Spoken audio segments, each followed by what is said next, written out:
You're watching Sunrise on KYMA News 11, where news comes first. He can come to the Senate if Mrs. Pelosi doesn't want him to come to the House. Well, now in Sunrise, another day of the longest government shutdown in history. A new fight is brewing amongst lawmakers. Yeah, this as hundreds of thousands of employees continue to work without pay. What Speaker of the House Nancy Pelosi asked of President Trump. Sunrise starts right now. All right, good morning. This morning marks day 27 of the partial government shutdown. I'm Ivany Villalobos. I'm Blake Keller. Thanks for joining us on Sunrise. With more than 800,000 federal employees still without pay, the government shutdown impasse in Washington has hit a new level with the fight over the State of the Union address. Yeah, it's our top story this morning.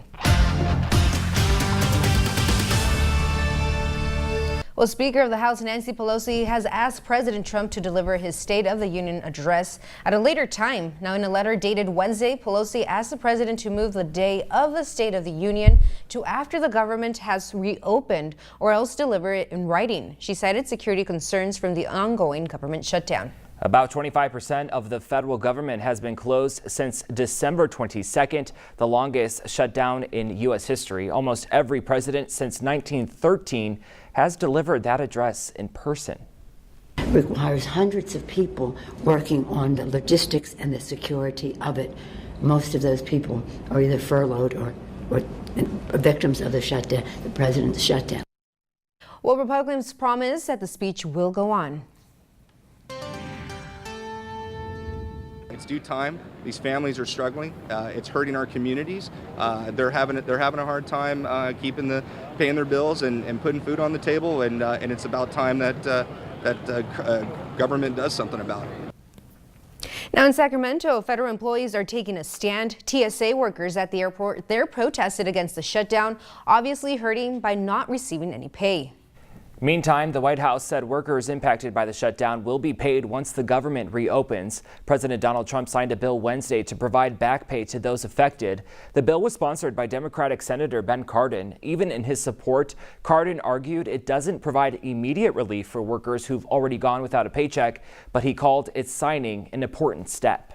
Well, in the Valley, if you're a federal employee and you're feeling the pinch during this shutdown, the Department of Social Services will host an event with the goal of helping you out. Now, it's on Tuesday, January 22nd at the DSS office in El Centro. Assistance will be offered from 2 to 6 in the afternoon. There, they will answer any questions and assist with basics, needs, bills, and also unemployment. 6:32 new this morning. We know the government shutdown is affecting U.S. Customs and Border Patrol, but they are getting much needed help from a Michigan U.S. Coast Guard doctor. Yeah, Mayor Thompson sat down with the doctor to learn more about what he plans to do when he visits our area. But you feel prepared? You ready? As ready as I'll ever be, sure. Dr. Glenn McPherson spends his days here at the Traverse City Coast Guard Clinic, making sure pilots and mechanics are healthy enough to work and fly. But this week, he's taking on a different job. Our mission is to go down there to one of 3 places, Tucson, Yuma, and El Paso, and screen migrant children as they're brought into the system in CBP. Homeland Security requested the help, and McPherson is one of 3 Coast Guard teams going for the 2-week deployment before another team will step in to relieve them. This is an unusual Coast Guard mission.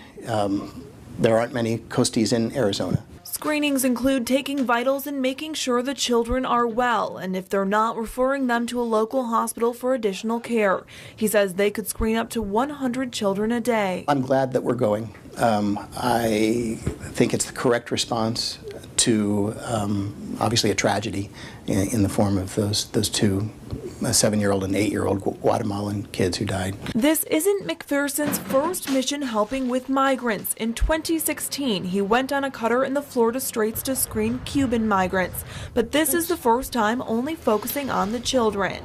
I'm proud that our agencies are stepping up to that need and reacting to it with appropriate measures or alarm at making sure it doesn't happen again, and I'm glad to be part of that.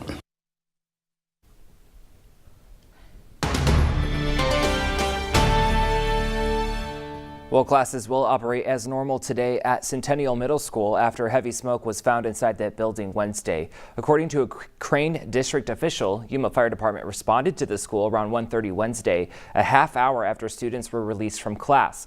Officials say yesterday's fog and moisture caused an electrical malfunction, which caused that smoke in the building. There was minimal damage reported. Well, developing this morning, after months of worry and wait, city employees are finally going to get their pay raise. The motion was approved at Wednesday's City Council meeting, and starting July 1st, employees with the City of Yuma and Yuma Police and also Yuma Fire will get a little more compensation for their work. The Yuma City Council voted unanimously on the pay raise, and now Yuma can now competitively recruit and retain first responders. All city employees will see about a 4% raise as well, and a previous compensation study was presented at Tuesday's work session that proved city employees weren't making competitive wages. 6:35 is your time this morning. A new study says when it comes to the dangers of driving, Arizona ranks near the top of that list. The data comes from Your Mechanic, an auto service website. They analyzed several statistics, including driver death rate, pedestrian and cyclist rate, drunk driving, among others. Arizona ranked third for states with the least skilled drivers, but that's not the only list our state is topping. Arizona ranked 10th for most aggressive drivers, while California topped that list at number 1. Well, when you think of bicycle and pedestrian-friendly cities, Yuma may not come to mind. Yeah, but now there's something that you can do to change that. News 11's Ariana Shell joins us live in the studio with those details. Ariana, what can you tell us? Good morning, Blake and Ivany. Well, the Yuma Metropolitan Planning Organization wants your input after a year-long study on how bicycle and pedestrian routes in our area can be improved. The YMPO study started after seeing the need for a new plan. The goal of the study is to implement new street improvements for people. For them, safety is a top priority. Now, according to an Arizona Department of Transportation study, 226 pedestrians were killed in crash accidents in 2017. Just this past November, a 57-year-old man was hospitalized after being struck by a car while crossing 4th Avenue. In order to improve the safety of pedestrian transit, YMPO is in need of the community's help. If you would like to add your 2 cents, there is a monthly meeting held at the Yuma County Development Services Building on the second Tuesday of every month at 9 p.m. You can also call Gutierrez at 928-783-8911. He works for the YMPO, or you can email him there at the address on your screen. Reporting live in the studio, I'm Ariana Shell, News 11. Back to you, Ivany.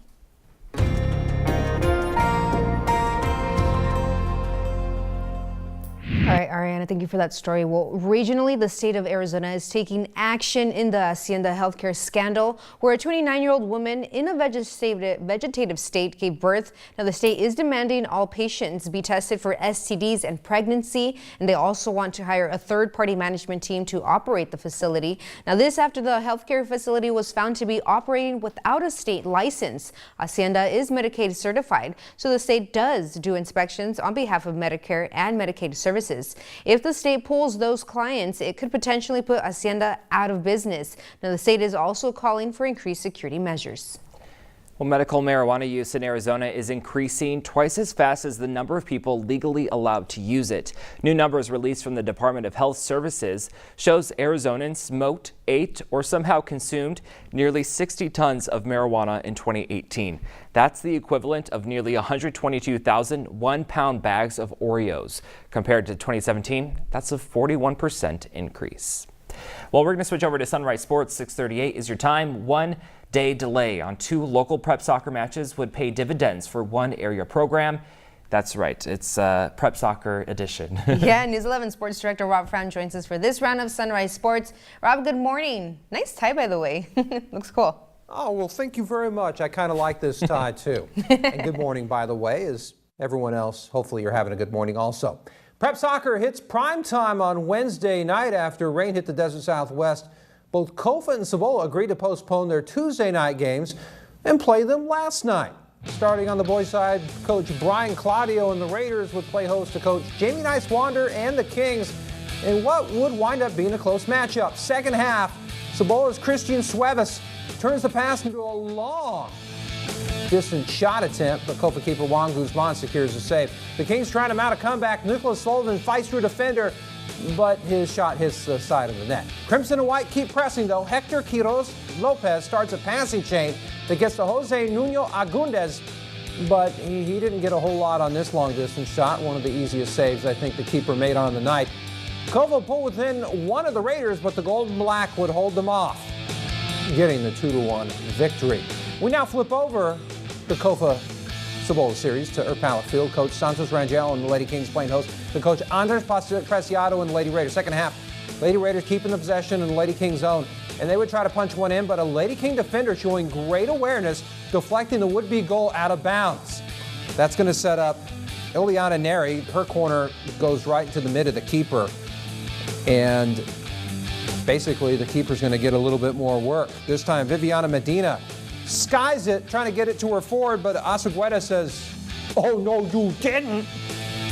This would be a defensive matchup, but the early first second of the game or 30-second game score by Neri would turn into a defensive battle for the rest of the 89.5 minutes. 1-0, Cibola getting the victory there.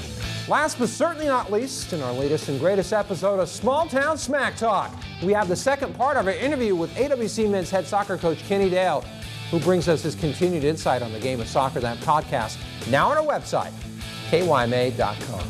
We're done, son, with this all-local edition of Sunrise Sports. Happy TGIF, or day before TGIF.